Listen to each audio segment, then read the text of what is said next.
भारत जैसे देश में हुनर की कभी कमी नहीं रही है। लेकिन आज जिस महिला की कहानी हम बताने जा रहे हैं, उसने अपनी चालाकी से सभी को हैरान कर दिया। यह कोई साधारण महिला नहीं थी। इसने नकली सिक्कों के धंधे से सिर्फ 3 महीनों में करीब 30 करोड़ रुपए की कमाई कर ली। हम अक्सर 100 रुपये या 500 रुपये के नोटों को ध्यान से जांचते हैं, लेकिन 10 रुपये या 20 रुपये के सिक्कों को शायद ही कोई गौर से देखता है। बस इसी लापरवाही का फायदा उठाकर इस महिला ने ऐसा खेल खेला कि बड़े बड़े अपराधी भी पीछे रह गए। इसीलिए कहा जाता है कि दिमाग के खेल में महिलाएं किसी से कम नहीं होती। अब सवाल यह है कि यह पूरा रैकेट कैसे चला और आखिर पुलिस ने इसे पकड़ा कैसे। इन सभी बातों का खुलासा हम आज की वीडियो में करने वाले हैं। वीडियो को अंत तक जरूर देखिए, और अगर आप हमारे चैनल पर नए हैं तो सब्सक्राइब करना ना भूलें। साथ ही अगर आपके साथ भी कभी नकली सिक्कों से जुड़ा कोई अनुभव रहा हो तो कमेंट में जरूर साझा करें। आइए शुरुआत करते हैं। यह मामला हरियाणा के बहादुरगढ़ इलाके का है। इस महिला ने अपने 3 साथियों के साथ मिलकर नकली सिक्कों का नेटवर्क खड़ा किया। सबसे पहले इन लोगों ने उन जगहों की रेकी की जहां खुले पैसों की जरूरत ज्यादा होती है, जैसे कि छोटे दुकानदार, टोल प्लाजा और मंदिर। इसके बाद उसी हिसाब से नकली सिक्के तैयार किए गए और धीरे धीरे बाजार में चलाए जाने लगे। शुरुआत में इनकी कमाई महीने के सिर्फ 10 से 20 हजार रुपए तक सीमित थी, लेकिन जैसे जैसे मांग बढ़ी वैसे वैसे इनका धंधा भी फैलता चला गया। ज्यादा उत्पादन के लिए ज्यादा मशीनों की जरूरत थी, इसीलिए इस महिला ने अपने साथियों के साथ मिलकर एक छोटी फैक्ट्री स्थापित कर ली। इस फैक्ट्री में हर दिन हजारों की संख्या में नकली सिक्के तैयार किए जाते थे, जिन्हें असली 5 रुपए के सिक्कों की तरह बाजार में खपाया जाता था। एक 5 रुपए का नकली सिक्का बनाने में इनका खर्च करीब 50 पैसे आता था। कम लागत और ज्यादा मुनाफे का यही फॉर्मूला इस पूरे गैंग की सबसे बड़ी ताकत बन गया, जिससे कई लोग मोटा पैसा कमाने लगे। इसके बाद इन लोगों ने सबसे पहले टोल प्लाजा को निशाना बनाया। सुबह के समय महिला और उसके साथी नकली सिक्कों से भरे बैग लेकर एक गाड़ी में आते और टोल कर्मचारियों को बिना शक के हजारों रुपये के सिक्के थमा देते। धीरे धीरे देश के कई बड़े टोल प्लाजा इनके नेटवर्क से जुड़ गए। इसी तरीके से नकली सिक्के बेचकर इस महिला ने मात्र 3 महीनों में करीब 30 करोड़ रुपए की कमाई कर ली। यह धंधा काफी समय तक बिना किसी रुकावट के चलता रहा, लेकिन फिर एक छोटी सी गलती ने पूरे खेल का पर्दाफाश कर दिया। टोल प्लाजा पर जमा किए गए सिक्कों के वजन में हल्का फर्क महसूस हुआ।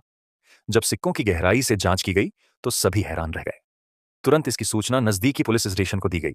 पुलिस ने पूरी योजना के साथ अगले दिन सुबह टोल प्लाजा पर नाकाबंदी की। जैसे ही नकली सिक्कों से लदी गाड़ी वहां पहुंची, उसे रोका गया। तलाशी के दौरान लाखों रुपये के नकली सिक्के बरामद हुए और महिला सहित उसके तीनों साथी गिरफ्तार कर लिए गए। पूछताछ में महिला ने पूरी साजिश कबूल कर ली। इसके बाद पुलिस ने बहादुरगढ़ में स्थित फैक्ट्री पर छापा मारा, जहां से सिक्के बनाने की मशीनें, धातु के सांचे और बड़ी मात्रा में तैयार नकली सिक्के बरामद किए गए।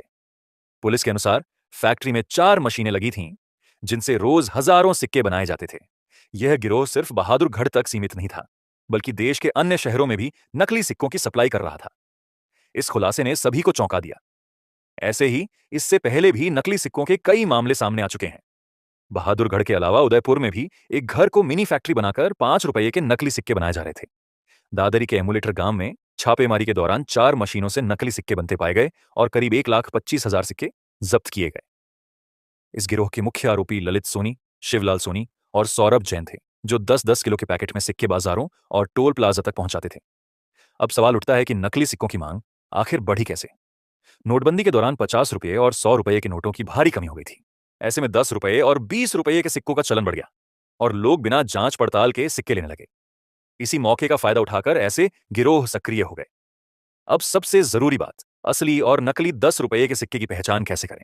सबसे पहले बायोमेटल डिजाइन देखें। असली 10 रुपये का सिक्का 2 धातुओं से बना होता है, बाहरी रिंग पीतल जैसे रंग की और अंदर का हिस्सा अलग शेड का। अगर रंग बहुत फीका या घटिया लगे तो सतर्क हो जाएं। दूसरा, डिजाइन और लिखावट पर ध्यान दें। एक तरफ अशोक स्तंभ और भारत की इंडिया साफ साफ लिखा होता है, दूसरी तरफ 10 रुपये या 10 और नीचे कोई प्रतीक होता है। नकली सिक्कों में अक्सर लिखावट धुंधली या गलत होती है। तीसरा, आवाज से पहचान। असली सिक्का जमीन पर गिराने पर साफ और लंबी मेटेलिक आवाज करता है, जबकि नकली सिक्के से खोखली या कमजोर आवाज आती है। चौथा, वजन और साइज। असली सिक्के का वजन संतुलित होता है, नकली कभी बहुत हल्का या भारी हो सकता है या किनारे से ठीक से फिनिश नहीं होता। पांचवां, मैग्नेट टेस्ट। असली सिक्का हल्का चुंबकीय व्यवहार दिखा सकता है, जबकि नकली या तो बिल्कुल रिएक्ट नहीं करेगा या जरूरत से ज्यादा चिपक जाएगा। अगर फिर भी संदेह हो तो आरबीआई की टोल फ्री हेल्पलाइन 1440 पर जानकारी ली जा सकती है। अब सवाल, नकली सिक्कों से देश को नुकसान क्या है। भले ही 10 रुपये छोटा लगे, लेकिन असर बहुत बड़ा होता है। बाजार में भरोसा टूटता है, लोग असली सिक्के लेने से भी मना करने लगते हैं। दुकानदारों, रिक्शा चालकों और छोटे व्यापारियों को नुकसान झेलना पड़ता है। साथ ही पुलिस और सिस्टम पर अतिरिक्त बोझ बढ़ता है। इसीलिए अगर आपके पास भी 10 रुपए या 20 रुपए के सिक्के जमा हैं, तो एक बार जरूर जांच लें। उम्मीद है इस वीडियो से आपको जरूरी जानकारी मिली होगी। ऐसे ही रोचक और जागरूक करने वाले विषयों के साथ फिर मिलेंगे। जय हिंद।